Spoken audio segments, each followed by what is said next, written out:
जय हिंद, नमस्कार प्यारे साथियों, स्वागत है आप सभी का। यूपीएसआई वालों, स्वागत है हमारे इस छोटे से प्यारे से नन्हे से यूट्यूब चैनल एग्ज़ाम वॉरियर पर। कैसे हैं आप लोग, कैसी चल रही है आप लोगों की पढ़ाई? तो देखने वालों, मेरे यूपीएसआई वालों, थोड़ा बहुत मदद हमारी भी किया करो और ध्यान रहे थोड़ा बहुत, अगर आपको अच्छा लग रहा है तो ठीक है। यदि आपको अच्छा लग रहा है तो आप थोड़ा सा हमारी बस थोड़ी थोड़ी सी आप मदद करने की कोशिश करिए। बस क्या करिए, आपको छोटा सा काम करना है, बस सब्सक्राइब, ठीक है। बस और कुछ नहीं करना है।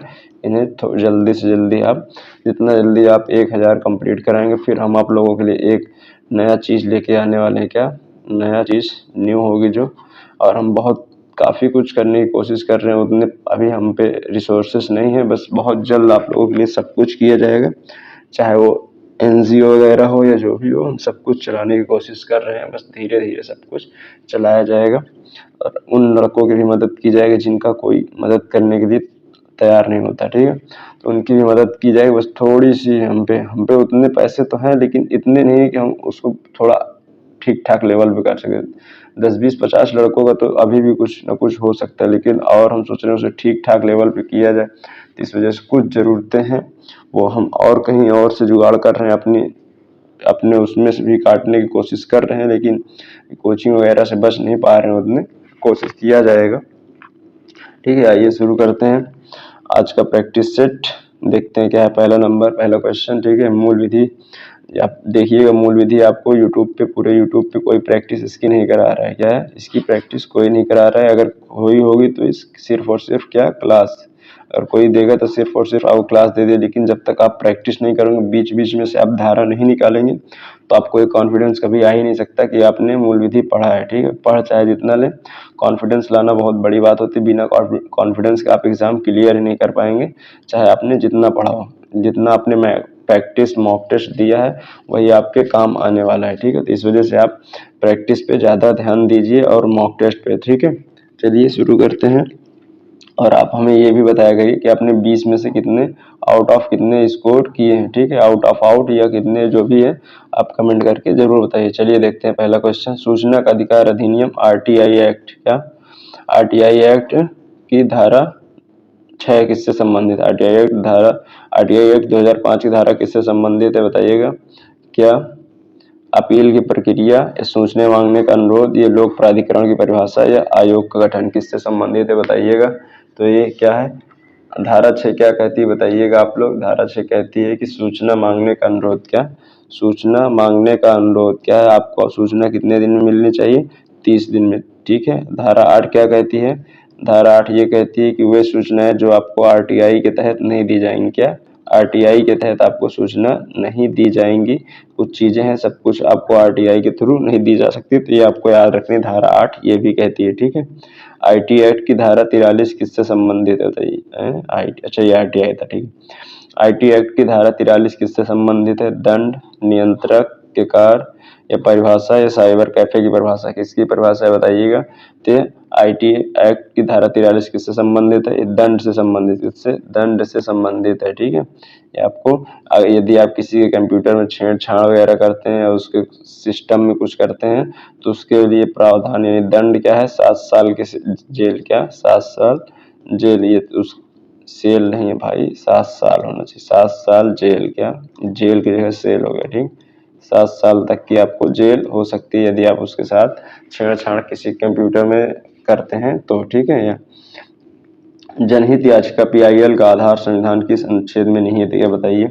14, 21, 32 या उपरोक्त सभी? तो सभी में तो नहीं होने वाला, क्योंकि 32 ये जो सुप्रीम कोर्ट हमारा इसमें क्या करता है, रिट जारी करता है। क्या रिट जारी करता है, कौन? Supreme court. आर्टिकल 32 के तहत 14 क्या है आपके? समानता का अधिकार। क्या समानता का अधिकार कौन सा है? तो है आपका 14, कौन सा? 14 आपका है समानता का अधिकार। 21 क्या है? पर्सनल लिबर्टी, प्राण एवं दैहिक स्वतंत्रता। क्या प्राण एवं दैहिक स्वतंत्रता, क्या दैहिक स्वतंत्रता। तो ये आपको याद रखना है, ठीक है। ऑप्शन सी, ये ऑप्शन बी ये याद रखना। तो ऑप्शन ए आपका क्या हो जाएगा? करेक्ट हो जाएगा। क्या जनहित का किस अनुच्छेद में नहीं थे? तो 32 में, ठीक है। SC ST act SC/ST act निवारण अधिनियम 1989 में किस वर्ष संशोधन कर झूठे मुकदमे की रोक हेतु प्रावधान जोड़े गए? 2015, 2018, 2019, 2021? क्या है 2018 में भी किया गया, लेकिन 2019 वाला क्या है ज़्यादा प्रभावी रहा है। इसमें क्या है संशोधन किए गए, इसमें ये हल्के फुल्के संशोधन किए गए, लेकिन 2015 वाला क्या है इसमें जो झूठे मुकदमे करके अपने मतलब इसका फ़ायदा उठाते थे, SC/ST होने का फ़ायदा उठाया करते थे, किसी को भी फंसाने की कोशिश करते थे, उसको क्या किया गया है, इस पर रोक लगाई गई, झूठे मुकदमे पे क्या की गई है, रोक लगाई गई है। ठीक है, क्वेश्चन नंबर 5 की ओर चलेंगे। दहेज निषेध अधिनियम की धारा 3 क्या कहती है बताइएगा? धारा 3 क्या कहती है? क्या दहेज की परिभाषा नहीं, दहेज की परिभाषा कितने है तो धारा 2 में है। दहेज की मांग पर दंड, क्या दहेज की मांग पर दंड या क्या कहती है बताइए? सजा और दंड का प्रावधान, ये न्यायालय की शक्ति। क्या तो इसमें क्या कहती है धारा 3 कहती है सजा और दंड का प्रावधान। क्या सजा और या दहेज लेने या देने दोनों पर क्या है दंड है। क्या दहेज लेने या देने दोनों क्या है अपराध है, या इस पे दंड। दहेज की मांग पर दंड कौन किसमें है तो धारा 4 में। किसमें? धारा 4 में क्या है आपका, इसमें क्या है दहेज मांगने पर क्या है आपको दंड यानी कि सजा दी जाएगी। ठीक है, तो ऑप्शन सी आपका क्या हो जाएगा यहाँ पे करेक्ट हो जाएगा। ये आपको क्लियरली समझना है। ठीक है, इसमें उलझना नहीं आप लोग। ठीक है, पर्यावरण संरक्षण अधिनियम पारित होने की मुख्य प्रेरणा क्या थी बताइए? स्टॉकहोम सम्मेलन 1972, भोपाल गैस त्रासदी 1984, पृथ्वी शिखर सम्मेलन 1992, या सिटेस 1973? क्या है ये तो है ही नहीं। पृथ्वी शिखर सम्मेलन क्या है? भोपाल गैस त्रासदी। क्या भोपाल गैस त्रासदी कब होती है आपका? 1984 में। कब?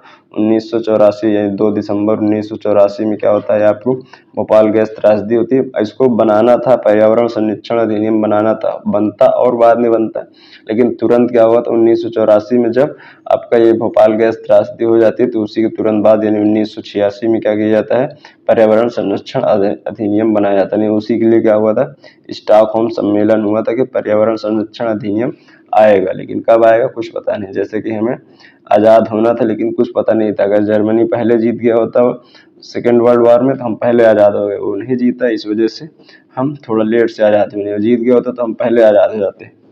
भ्रष्टाचार निवारण अधिनियम 1988 की धारा 7 का संबंध किससे है बताइएगा? सरकारी कर्मचारी द्वारा रिश्वत लेना, रिश्वत देने वाले की सजा, संपत्ति की जब्ती या जांच एजेंसी? बताइएगा क्या है। देखिए कौन सा हो जाएगा तो ये हो जाएगा आपका सरकारी कर्मचारी। क्या यानी लोक सेवक द्वारा क्या रिश्वत लेना। क्या सरकारी कर्मचारी को लोक सेवक कहा गया है। किसे? लोक सेवक कहा गया है। जितने भी सरकारी कर्मचारी हैं, ठीक है, उसको रिश्वत लेना किसमें कहा गया? धारा 7A के अगर वो रिश्वत लेता है तो किसमें जाएगा? धारा 7 के अंतर्गत आता है। ठीक है, धारा यानी कि ऑप्शन बी आपका रिश्वत देने वाली सजा। क्या रिश्वत देने, जो रिश्वत दे रहा है उसको भी सजा मिलती है, किस धारा के तहत? तो धारा 8 के तहत। किसके? धारा 8 के तहत क्या मिलेगी? उससे भी सजा, यानी कि ऑप्शन बी आपका ये हो जाए।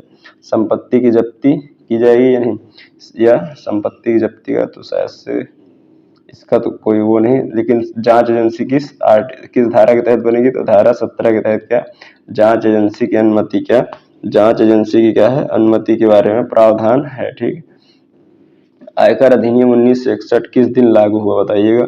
1 अप्रैल 1961, 1 अप्रैल 1962, 1 जनवरी 1962 या 26 जनवरी 1962? बताइए कब लागू हुआ है और कब पारित हुआ?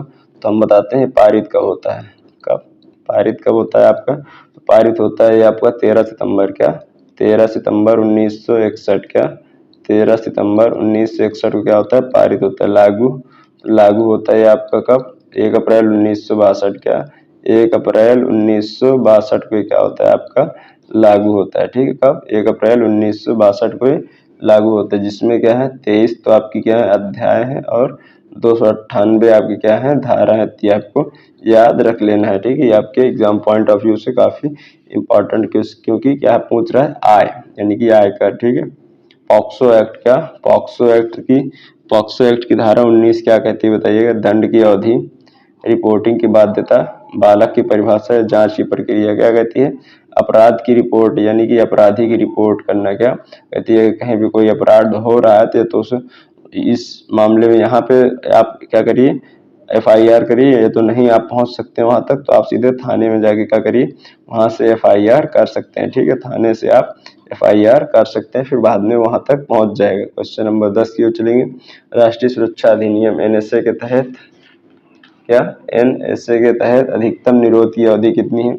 3 माह, 6 माह, 12 माह या 24 माह। हमने आपको कहीं बताया था कि बिना एडवाइजरी बोर्ड की सलाह पे 3 माह रख सकते हैं, लेकिन हमने आपको गलत बताया तो उस दिन हमसे गलती हुई थी। क्या बिना एडवाइजरी बोर्ड की सलाह पे आप 6 माह रख सकते हैं, और एडवाइजरी बोर्ड की सलाह पे आप अधिकतम डिटेंशन में कितना रख सकते हैं, तो आप उसको 12 महीने रख सकते हैं। यानी कि ऑप्शन सी आपका यहाँ पे क्या हो जाएगा करेक्ट। बिना मतलब किसी के सलाह के आप 6 महीने उसे रख सकते हैं सर, मतलब जो भी जिसको जरूरत है, किसको जरूरत है ये क्या मतलब जिसको आपसे खतरा है आपको रख सकते हैं, चाहे राज्य सरकार हो या केंद्र सरकार। ठीक है, ऑप्शन सी आपका यहाँ पे करेक्ट हो जाएगा। ठीक है, राष्ट्रीय मानवाधिकार आयोग NHRC का गठन किस अधिनियम के अंतर्गत हुआ बताइएगा? क्या मानवाधिकार संरक्षण अधिनियम 1993, या संविधान के अनुच्छेद 21A, या सामाजिक न्याय अधिनियम 1995, या राष्ट्रीय न्यायिक आयोग 1992? किस अधिनियम के तहत हुआ? तो मानवाधिकार संरक्षण अधिनियम 1993 के तहत किसका गठन हुआ? तो वो गठन हुआ क्या बोलते हैं नेशनल ह्यूमन राइट कमीशन का गठन होता है। कब? 1993 में होता है। ठीक है, ये आपको याद रख लेना है। ठीक है, क्वेश्चन इसका गठन कब होता है ये भी बताइएगा। तो इसका गठन होता है आपका 12 अक्टूबर। क्या NHRC का गठन कब होता है? 12 अक्टूबर 1993 का आपका क्या होता है गठन होता है। इसका हेडक्वार्टर कहाँ पे है? तो इसका हेडक्वार्टर आपका है कहाँ बताइएगा? तो है दिल्ली में। कहाँ? दिल्ली में इसका क्या है NHRC का हेडक्वार्टर। इसके अध्यक्ष कौन होंगे? तो पूर्व CJI। क्या पूर्व CJI कौन? पूर्व CJI इसके अध्यक्ष होंगे। ठीक है, आपको कुछ एग्जाम के लिए इम्पोर्टेंट याद रख लेना है। 12 वन्य जीव संरक्षण अधिनियम 1972 की अनुसूची 2 का अर्थ क्या है? अनुसूची 1 में क्या है? जिन्हें पूर्ण सुरक्षा या जिन्हें लुप्त प्राय में रखा गया, तो वह अनुसूची 1 में आते हैं। किसमें? अनुसूची 1 में आते हैं। लेकिन सामान्य वन्य जीव जो है वो किस में आएंगे आपके? वो अनुसूची 2 में आएंगे। किसमें? अनुसूची 2 में कौन कौन से आएंगे? तो जो आपके सामान्य वन्य जीव हैं उनको अनुसूची 2 में रखा गया है। ठीक है, क्वेश्चन नंबर 12 यानी 13 की ओर चलेंगे। घरेलू हिंसा अधिनियम 2005 में सुरक्षा अधिकारी की नियुक्ति कौन करता है? क्या न्यायालय करेगी, राज्य सरकार, केंद्र सरकार, या महिला आयुक्त? कौन करता है? ये करता है राज्य सरकार। कौन? राज्य सरकार। जो क्या बोलते हैं प्रोटेक्शन ऑफिसर होगा, यानी कि जिसे PO कहेंगे। क्या PO कहेंगे? वो किस लेवल का होगा? लेवल उसका क्या होगा? तो वो लेवल होगा उसका डिस्ट्रिक्ट लेवल पे। किस लेवल पे? डिस्ट्रिक्ट लेवल, यानी जिला स्तर पर उसकी क्या होगी? जिला स्तर पर उसकी क्या होती है? नियुक्ति होती है। ठीक है, ये आपको याद रख लेना। कभी कभी सीधे क्वेश्चन में पूछता है कि जो प्रोटेक्शन अधिकारी होगी उसकी नियुक्ति किस लेवल पे होती है, तो ये आपको याद रखना। नियुक्ति करेगा कौन? राज्य सरकार। जितने मर्जी उतने क्या कर ले? प्रोटेक्शन ऑफिसर की नियुक्ति कर दे। ठीक है, BNSS 2023 क्या BNSS 2023 में गिरफ्तारी के लिए महिला पुलिसकर्मी की उपस्थिति किस धारा में अनिवार्य है बताइए? यदि अगर महिला के साथ कुछ हो रहा है या महिला ने कुछ किया है तो धारा 43 के तहत महिला या पुरुष दोनों केसेस में ये धारा 43 क्या कहती है? अगर महिला है तो महिला चाहिए, पुरुष है तो पुरुष चाहिए। लेकिन महिला के केस में ये है कि धारा 43 ये भी कहती है कि सूर्यास्त के बाद क्या सूर्यास्त के बाद और सूर्योदय से पहले क्या के बाद और सूर्योदय से पहले क्या सूर्योदय से पहले सूर्योदय से पहले क्या है? आप महिला को क्या है, चाहे आप जो भी हो, महिला कांस्टेबल हो या जो भी हो, आप क्या कर सकते हैं? आप उन्हें गिरफ्तार नहीं कर सकते। क्या उन्हें गिरफ्तार नहीं कर सकते जब तक वो जघन्य अपराध ना हो। ठीक है, असामान्य स्थिति में उन्हें आप गिरफ्तार नहीं कर सकते। ठीक है, सामान्य स्थिति में। ठीक है, तो ये आपको ध्यान रखना है। धारा 43 के तहत ये कह रही है धारा 43 BNSS की कि महिला अगर महिला के साथ कुछ हुआ या महिला ने कुछ किया तो वहाँ पे महिला पुलिसकर्मी की जरूरत है। पुलिस ने किया तो वो क्या बोलते हैं मतलब मेल ने किया यानी कि पुरुष ने किया तो पुरुष पुलिसकर्मी की वहाँ पे जरूरत होने वाली है। ठीक है, ये आपको याद रख लेना है। ठीक है, और धारा 36 बता देगा गिरफ्तार की क्या है? धारा 36 क्या है? इसमें क्या दे रखा है आपको? गिरफ्तार की प्रक्रिया। क्या गिरफ्तार की प्रक्रिया क्या है? गिरफ्तार की प्रक्रिया आप कहेंगे गिरफ्तार की प्रक्रिया क्या होती है? तो गिरफ्तार की प्रक्रिया क्या है और उसके कर्तव्य क्या? वो छू कर, यानी कि जब गिरफ्तार करना होगा जिसको बिना छुए तो उसको गिरफ्तार नहीं किया जा सकता। और उसके कर्तव्य यानी जो गिरफ्तार करेगा उसके कर्तव्य के बारे में भी इसमें बताया गया है। ठीक है, धारा 48 क्या करती है? धारा 48 क्या कहती है? तो धारा 48 कहती है आपको कि गिरफ्तार करने के बाद क्या, गिरफ्तार करने के बाद क्या, करने के बाद जैसे आप किसी को गिरफ्तार कर लिए, करने के तुरंत बाद क्या, तुरंत बाद आप उसके मित्र या उसके किसी नातेदार को क्या करना है, तुरंत सूचना देके बता देना है कि हाँ हमने आपके इस आदमी को क्या कर लिया है, गिरफ्तार कर लिया है। ठीक है, तो ये आपको बताना है, आपका कर्तव्य होगा। ठीक है, ये बहुत जरूरी है। ठीक है, बीएनएस क्या बोलते हैं, 15वें क्वेश्चन चलेंगे। बीएनएस 2023 के तहत भीड़ हिंसा को पहली बार अपराध के रूप में किस धारा में शामिल किया गया बताइए? धारा 106, 11, 117 या 125 किस धारा में शामिल किया गया बताइएगा? तो किस धारा में? तो ये धारा 111 में आपका शामिल किया है। किसमें? धारा 111 में आपको इसको क्या किया गया, संगठित अपराध के बारे में बताया गया। किसमें? संगठित अपराध या भीड़ हिंसा को बताया गया। क्या? संगठित अपराध या भीड़ हिंसा को किस धारा में बताया गया? तो धारा 111 के बाद, धारा 111 में इसका क्या है, प्रावधान है। ठीक है, इसमें जो भी संगठित अपराध करते हैं उनके लिए क्या है, कठोर सजा का प्रावधान भी है। क्या? कठोर सजा का प्रावधान भी इसी धारा में है। ठीक है, धारा 106 क्या कहती है? तो लापरवाही से किसी की मृत्यु कारित करना। क्या? लापरवाही से क्या करना? लापरवाही से किसी की मृत्यु कारित करना, लापरवाही से मृत्यु कारित करना। पता लगे आप उसको मारने का इंटेंशन नहीं थे, लेकिन आप कुछ ऐसी लापरवाही करते हैं जैसे उसकी मृत्यु हो जाती है, तो धारा 106 में उसके बारे में प्रावधान दे रखा है। धारा 117 कहती है जानबूझकर किसी की मृत्यु करना। जानबूझकर क्या? जानबूझकर किसी की मृत्यु करना, तो वो किस में है? तो वो धारा 117 में आपका उसका प्रावधान है। धारा 125 क्या कहती है? दूसरे की जीवन या उसकी सुरक्षा को क्या करना, खतरे में डालना, ये उसके बारे में आपको बताती है। ठीक है, कि आप किसी दूसरे के जीवन या उसके सुरक्षा को खतरे में नहीं डाल सकते, तो धारा 125 में उसका प्रावधान है। ठीक है, ये आपको याद रखना है। बीएसए 2023 में डिजिटल एविडेंस को किस प्रकार की साक्ष्य श्रेणी में रखा गया है? प्राथमिक साक्ष्य, द्वितीयक साक्ष्य, इलेक्ट्रॉनिक साक्ष्य, लिखित साक्ष्य। किस श्रेणी में रखा गया है? तो उसे इलेक्ट्रॉनिक साक्ष्य में के रूप में रखा गया। किसे? इलेक्ट्रॉनिक साक्ष्य के रूप में रखा गया है। किसे? डिजिटल एविडेंस को आपको इलेक्ट्रॉनिक रिकॉर्ड या इलेक्ट्रॉनिक साक्ष्य के रूप में रखा गया है। ठीक है, ये आपको ध्यान रखना है। क्वेश्चन नंबर 17, सुप्रीम कोर्ट ने किशन लाल बनाम भारत संघ मामले में कौन सा सिद्धांत स्पष्ट किया? क्या नेचुरल जस्टिस यानी प्राकृतिक न्याय, इक्वालिटी बिफोर लॉ समानता का अधिकार, या डबल जियोपार्डी या सेपरेशन ऑफ पावर? बताइएगा। क्या डबल जियोपार्डी के लिए कहा गया था? जी नहीं। क्या इक्वालिटी बिफोर लॉ? जी नहीं। क्या नेचुरल जस्टिस यानी कि न्याय के लिए? किसमें? किसके लिए? प्राकृतिक न्याय के लिए, या नेचुरल तरीके से उसे न्याय दिलाना। ठीक है, सीधे तरीके से। तो किसमें कहा गया है? तो ये आपके किशन लाल बनाम भारत संघ मामले में कहा गया है। ठीक है, क्वेश्चन नंबर 18 अब चलेंगे। विशाखा बनाम राजस्थान 1997 का केस किस पर आधारित था? अनुच्छेद 14, 15, 21, 19, 32 या 29? क्या है ये भी? क्या अनुच्छेद 14, 15, 19 और 21 इसका क्या था? उल्लंघन था। क्या?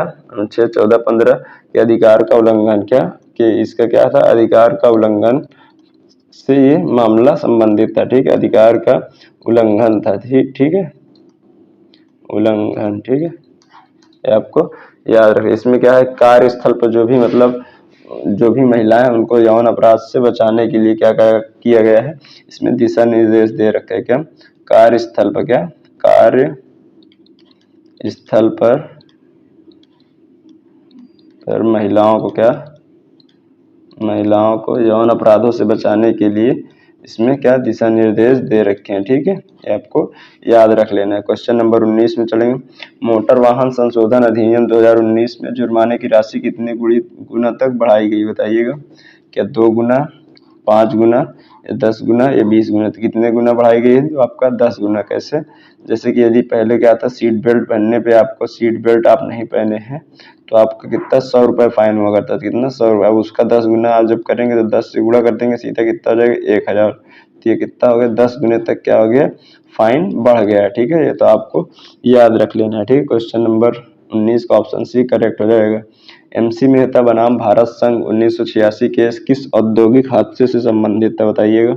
भोपाल गैस त्रासदी, ओलियम प्लांट, ये श्री राम फर्टिलाइजर्स दिल्ली या कोलकाता रिफाइनरी किससे संबंधित था? तो ये इन्हीं का था क्या, श्री राम फर्टिलाइजर था, जहाँ पे क्या हुआ था, ओलियम गैस का रिसाव, क्या ओलियम गैस के रिसाव की वजह से वहाँ पे काफी लोगों की जान गई थी, इस वजह से ये इन्हीं से संबंधित था। ठीक है, तो ये अगर ऐसा कुछ होता है तो उसका जिम्मेदार, कोई हादसा वगैरह होता है तो उसका जिम्मेदार कौन होगा? कंपनी होगा। क्या ओलियम जैसे यहाँ पे हुआ था, इसी प्रकार अगर फिर आगे कहीं होता तो उसका जिम्मेदार कौन होगा? तो कंपनी क्या होगी, उसकी रिस्पॉन्सिबल होगी। क्या रिस्पॉन्सिबल कौन होगा? कंपनी होगी। ठीक है, उसकी जवाबदेही कंपनी खुद होगी और जुर्माना खुद भरेगी। ठीक है, किससे हुआ है, कौन किया है, उससे मतलब नहीं है। ठीक है, तो साथियों ये रहा हमारा आज का 20 प्रश्न, और अब आप लोग बताइएगा इसमें से आपने कितने क्वेश्चन सही किए हैं। ठीक है, और साथ ही साथ ये बताइएगा आपके SW का मतलब आंसर भी बताइएगा। दहेज मृत्यु जो है उसकी परिभाषा की सजा किस धारा में बताइए, परिभाषा और सजा किस धारा में है? 78, 80, 81 या 82? आप कमेंट करके जरूर बताइएगा। चलिए तो इस प्रैक्टिस सेट को यहीं समाप्त करते हैं, मिलते हैं कल की नेक्स्ट प्रैक्टिस क्लास में। तब तक के लिए बाय बाय, टेक केयर, जय हिंद, जय भारत।